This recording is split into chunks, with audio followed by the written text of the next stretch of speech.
Google is announcing the Pixel 9, Pixel 9 Pro, Pixel 9 Pro XL, Pixel 9 Pro Fold, Pixel Watch 3, and Pixel Buds Pro 2 on August 13th.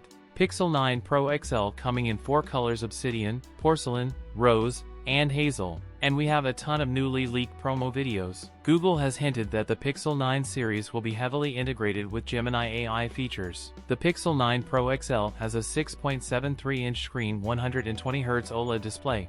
The Pixel 9 Pro and Pro XL will have a 50-megapixel main camera, a 48-megapixel ultrawide, and a 48-megapixel telephoto, 50-megapixel selfie camera. Another video also see that Pixel 9 Pro XL real live camera testing, and you can zoom high as 30x. Pixel 9 Pro XL powered by Tensor G4 chip has one 3.10 GHz prime core, 3 2.6 GHz performance cores, and 4 1.95 GHz efficiency cores with 16 GB of RAM, and start at 128 GB of storage. Google is adding native support for satellite messaging to Android OS this year with Android 15. The Pixel 9 family and the next-gen foldable is the first to support Android's native satellite implementation. The Pixel 9 Pro XL will have a 5060 mAh battery. The new 45W Google charger will be launched alongside the Pixel 9 series. Pixel 9 series also giving 7 years of OS and security updates. It seems that Google may take a new approach with the Pixel 9 series by launching 3 device models at once. That's it for today's video. If you enjoyed it, don't forget to like, comment, and subscribe for more content. Thanks for watching, and I'll see you in the next one.